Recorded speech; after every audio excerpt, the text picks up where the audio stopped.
This is week number 4, I believe. We're in the 3rd lesson, and we're going to get into something a little bit new tonight, but I want to do just a little review. I hope that if you are wanting to learn something about Greek, that you've by now begun to learn the alphabet. The first thing you must learn is the alphabet. And I would encourage you to take the sheets that we gave you. If you didn't get one, we will provide one for you later, to repeat the alphabet to yourself, to write it, and as you write it, repeat it. It is very, very important to get the alphabet down first. Then you need to learn the vowels. It's important to know the vowels. And then, of course, you need to know the diphthongs, and we'll get to that again in a few moments.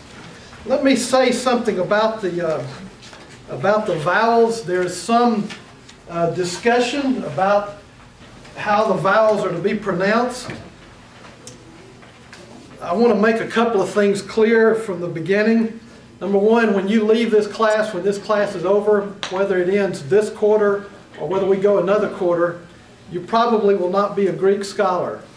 I know that disappoints you, but you probably will not be. I want to be very clear. I do not consider myself a Greek scholar. I've had some Greek. I've taken a number of classes, but it's been a number of years ago. I've tried to keep up with it through the years. I haven't always kept up with it the way I want to. I've had some new challenges placed in front of me in recent years, and I'm thankful for that. And so I love to study the Greek Bible, but I don't know everything there is to know about it. And if what I'm trying to say is that if you sat in 5 different Greek classes with different instructors, you might get some different ideas. Different instructors would tell you something different, maybe even about pronunciation. But for this class, and for my way of thinking, there are a couple of important rules that I want to give you. Number one, when it comes to the vowels, all of the vowels are always pronounced the same way. As a matter of fact, every letter is pronounced the same way. They're always pronounced the same way all the time. Every letter is pronounced the same way all the time. When you don't pronounce one letter one way at one time and another way at another time. You always pronounce that letter the same way. So alpha is the first letter in the Greek alphabet. Alpha should always be pronounced alpha. Now there are some who say alpha, and if you want to say alpha, that's fine, except in this class. For this class, we're going to say alpha. I believe alpha is correct. That's why we're going to say it that way. Alpha would always be pronounced that way. It'll always be pronounced that way. Unless it's in a diphthong, and we'll talk about that in just a moment. But you always want to pronounce it the same way. Epsilon is the second vowel, always pronounced the same way. You don't pronounce it one way one time and another way another time. I believe that the short O, if you have your vowels, if you're looking at them, the short O is pronounced Omicron. Now some people say Omicron. If you want to say Omicron, that's fine, but not in this class. We're going to say Omicron. Omicron and Omega. Omicron is the short vowel, the short O. Omega is the long O. The word omega, let me give you just a little thought here about omega and try to explain something that might be of help. The word omega itself, actually omega is a letter, but omega means literally the great O. Look at this. You have, this is the letter omega. It looks like a W, but it means literally, the word omega, if you spell it out in our English, omega literally means the big O, the great O. Look at the word, mega, great. We use that word in our English language all the time. Anytime you see the word mega, mega church, mega mall, mega whatever, That's a Greek word, the word mega. And so literally this just means the great O. Now when the Greeks, it's my conviction, and again you may get different ideas about this, but when the Greeks looked at vowels, they looked at them in quantity and not in quality. They looked at a vowel in quantity and not in quality. Well, what do I mean by that?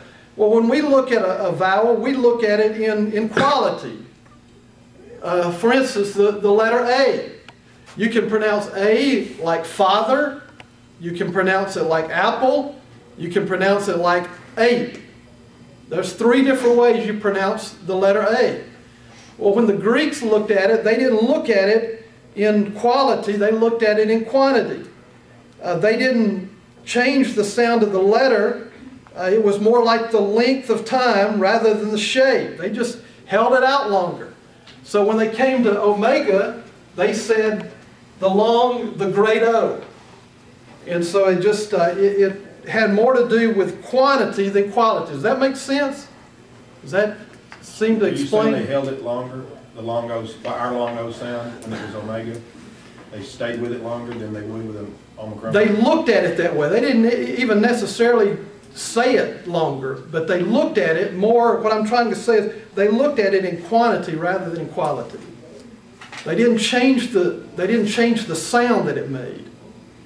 But that word omega, that letter omega, means the great O. And so I don't think it was necessarily like they held it out, you know, intentionally, or they planned to hold it out like a long time, like we might say, oh, like that. But it's just the great O. And so it was more about quantity than quality.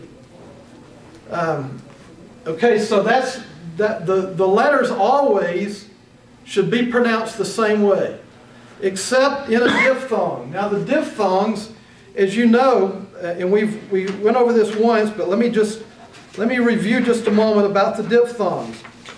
The diphthongs are when you put 2 vowels are combined to make one sound. When 2 vowels are combined to make one sound, it is called a diphthong. There are 7 diphthongs in the Greek language. You have the vowel alpha in iota. That makes the sound I. I want you to repeat this with me. I. Aye. All right, it's like, I don't want to confuse you, but it might help if I give you an English word, the word aisle. So it's I. Then you have epsilon iota, and that's A. Everybody repeat A. A. Like in the word freight, F-R-E-I-G-H-T.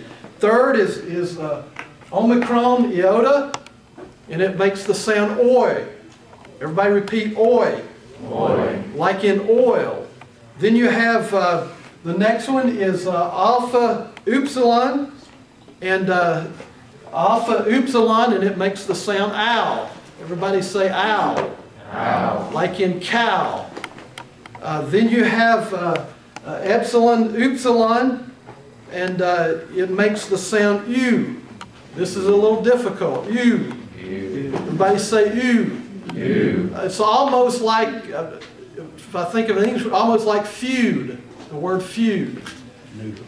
And then you have omicron upsilon, and it makes the sound oo. Now these two are very similar. You have u, and then you have oo. You hear the difference? U, oo, and oo. Everybody repeat oo. Ooh. Like in food. Food. Y'all all understand that, don't you? Okay, then you have upsilon iota, and it's we. Everybody say we. We. Like in queen.